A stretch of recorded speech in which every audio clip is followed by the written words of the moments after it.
شد از پایداریش بزرگ،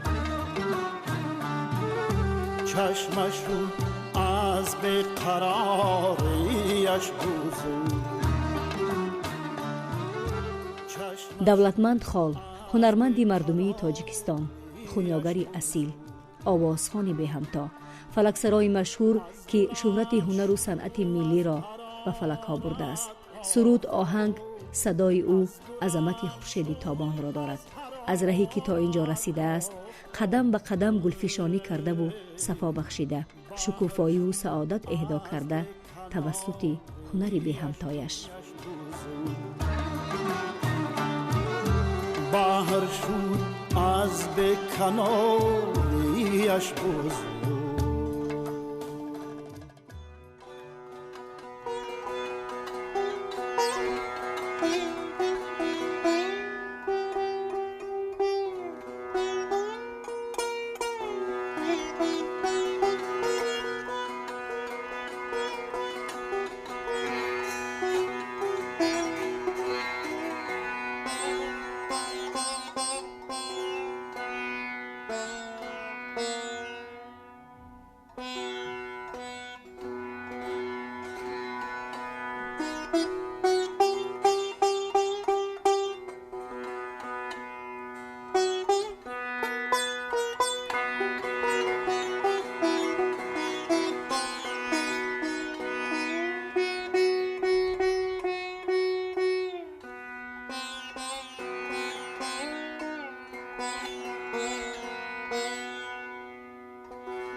این ساز موسیقی سیتار هست.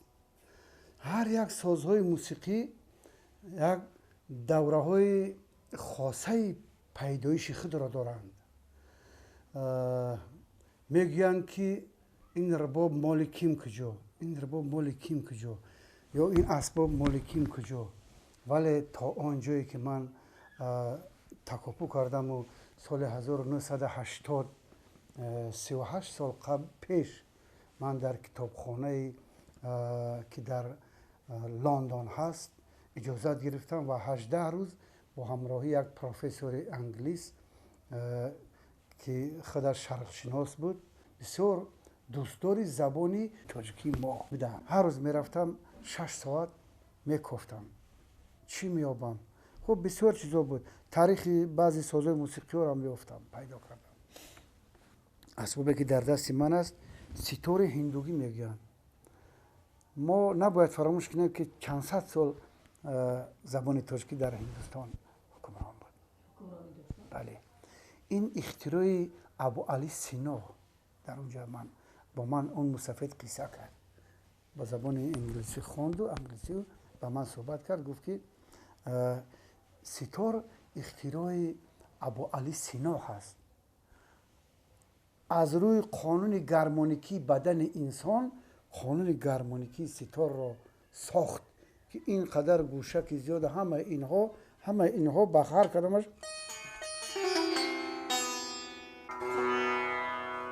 کدامش به خودش کار دارند.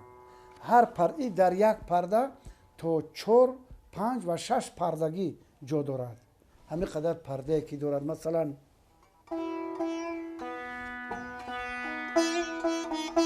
میشود که از اینجا بگیریم، میشود که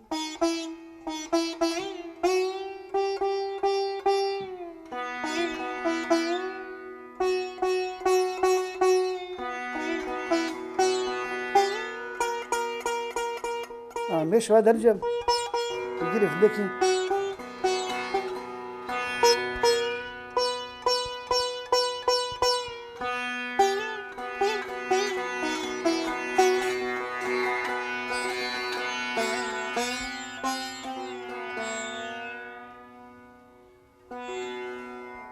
البته این با واسطه بسیار شنوایی مستحکم ایرا می نوازم که پرده سازی میکنی. اگر شنوایی مستحکم نباشد دیگه همین جو کردنش، همین سیما را با تنظیم در آوردنش خودش یک دنیای فرمایش موسیقی طلب میکنه. این هنرمند اصیل معلومات صحیح و کافی اوید به اسباب‌های موسیقی دارد. بعضاً به اندیشه فرو می رود و در خیالاتش صحیفه های تاریخ موسیقی ملی را ورق می زند و همیشه با افتخار از گذشته و امروز سخن می گوید.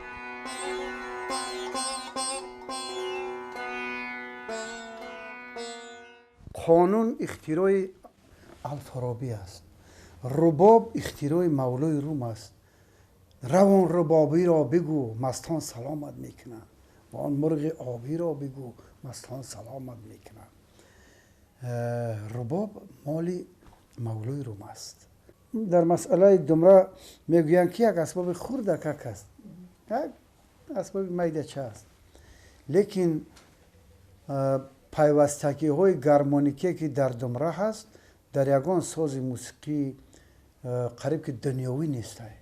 این دمره دوتور هم میگن، لیکن دوتور دمره که دستشون دراز است پرده دارد اونا دوتور نام دارن، چون که عبارت از دو تور هستند و ولی پرده هم دارند. این دمره است. دمره بسیار امکانات های زیاد دارد. چهار یک پردگی که در فلک استفاده می‌یابند، برای همین نوته هایی که در فلک استفاده می‌یابند آنها بسیار مشکل پیدا هستند و مشکل احیا هستند و مشکل نواز و مشکل شناس هستند. مثلا حتی با همه اسباب همه قدر پرده زیاد داره ستار، با همین هم که کاری که در دمره کرده میتوانیم در این کرده نمیتونیم. در این اسبابای همین قدر نازنین اسبابای اطراف من ایستادن در اینا نمیشه کرده اون کاری که با دمره و غیجه که بابایی من میکنم.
دمره باز کارهای خودش را دارد که خاصی پرده سازی ژانری فلک است. مثلا الکی در زبان موسیقی کوارتا میگن را، اینش سکونده زیاد کرده شده. ترسیا این جورش کوارتا، ولی ما در ترسیا فرمودیم، ولی ترسیای کم کرده شده. در نوت برداری بسیار علامت‌های زیاد قبول میکنن، علامت‌های اشاروی به زبان روسی سلوچایلنی التراسیون знак میگن، زیاد قبول میکند.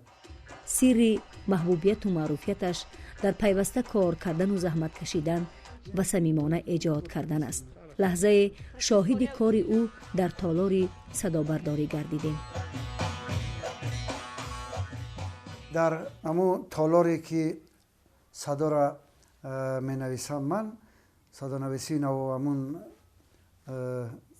ثبت آواز، شما فقط حالتی اومدین که من آواز ما ثبت کرده ایستاده بودم، وگرنه از صبح تا شام دیروز من فقط سازهای موسیقی من نواختم.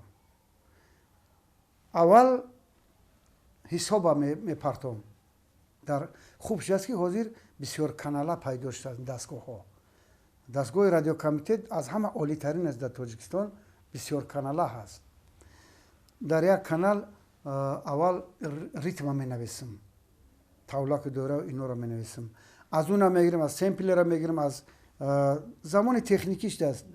اکنون دیگه بلدم، اگر چی باشد لایق شو از اسباب‌های سینتزی میگیرد پسرم میپرتید در اونجا، اینا اول میپرتیم، بعد میشینم یک تا ساز میکنم و مینوازم. بعد آخر بعد دست توستی منو برقه میزنیم، بعد میبریم، بعد آوازه میخونیم. برای همین در اون زال هیچ کس نیست بغیر از من، فقط یک کس یگان پیله چای میرم، من پسرم یگان شاگردم میارن یک پیله چای، فقط سازه موسیقی را میارن، یک تا جور میکنیم و نواختن میگیریم، جور میکنیم دم میگیریم مینوازم، جور میکنیم دم میگیریم مینوازم. برای همین عمیق دقیق میان. حتی یک دایره از ممکنه 200 سال شده باشه، زمانی که خیلی رحمتی ما در او دختریاش می نواخته بود. بعد در تور کوس جای علاو خانه ده، تور کوس میگن بالای علاو خانه ده همونجا اوزام ده. یک 30 سال پیش چنین که فلک تشکیل کردم، بعد از کشلاقجوها دف جمع کردیم، لازم بدم، چون که یگانه موسیقی تاجیک بسیار بوی بود، نهایت درجه بوی بود در جهان، از این بویتر دیگر نبود. صد افسوس که امروز نیستن ساز موسیقی ما، لیکن خوب هست که امروز من یک چیز بسیار خرسند هستم. همین وقتی که شنیدم، همین در پیراهنم یه نغنجیدم. جناب والی گفتن که این ساز موسیقی را پیدا کنین، بیارین بکنین. با راهبرای مؤسسه ها و با وزارت ها و با کمیته ها برای نو فرمان دادن. من گفتم انا همین را من میخواستم. خدا خواهد در جشن فلک اکنون چی سازه موسیقی که دارم من در سبتم استفاده میبرم، همشه برده در صحنه پیش مردم استفاده میبرم ببینم. فلک به هر شیوهی که سروده نشود در قلب ها جا میگیرد، زیرا ریشه در دلهای مردمی وارسته و آزاده دارد، میگوید او. و شکرگزار از آن است که امروز صنعت و هنری ملی صاحب و پشتیبانی خود را دارد. شکرانه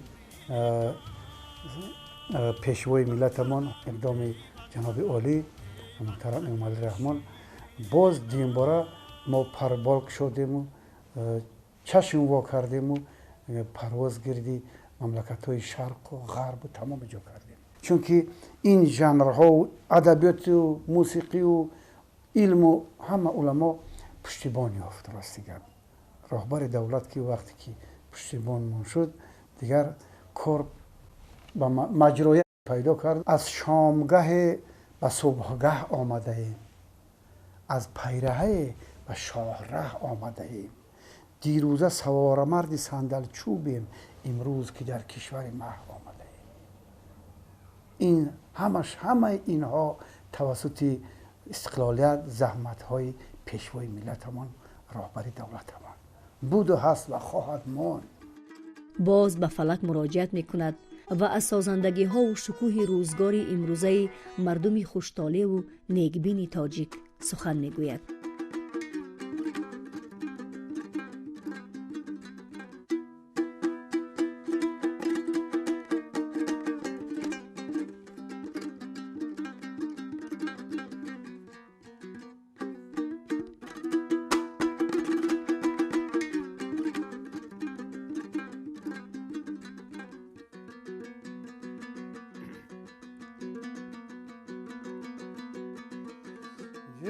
بشنو فلکا عالم گلافشان گشت است،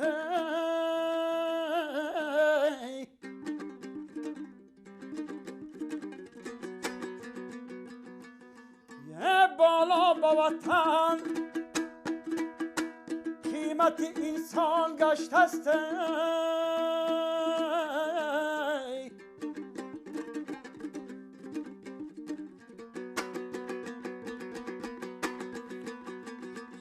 از جهد تلاش پیشوایی ملت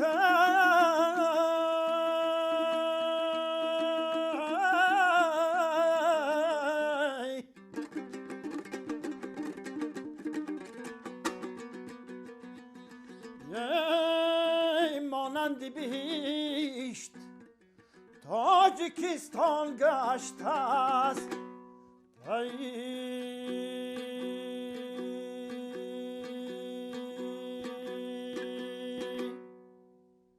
در پاریس وقتی که من خواندم یک دلم گفت که مانند پاریس تاجیکستان گشته است. با خداری کردم. امروز اینقدر آبادانی که در تاجیکستان ما هست، راست ما دایم میرم اروپا، میرم همه جا میرم، وقتی که مقایسه میکنم تاجیکستان ما با دیگر جا، باور کنین ما در بلوچستان زندگی میکنیم. این بلوچستان است، امروز بلوچستان شده است. وقتی ما روزهای کار میبرم، خود در سبت خود در چیم، چقدر من فشار کار من زیاد است، چی است من کار میکنم. وقتی که میبرم بین شهر بعد بگه و نگاه میکنم، نبرم قطعی، ای خیر در حقیقت بهشت مانند بهشت تاجیکستان گشته است. چی جای دیگه چی داره؟ فقط ما مردم ایجادکار باید بشینیم، هر کس در ساحه خودش باید کار کنه. در احاطه پیوندان نبیره و ابیره ها خوشحال و سرفراز است. میوه های درخت پربار عمرش امروز از حضور چنین شخصیت و چنین پدر و بابای مهربان و هنرور میبالند و شکرگزاری میکنند. فرزندان پیروی کار و هنری اصیل اویند. یه بینگر که چی شب و شور دارد فلک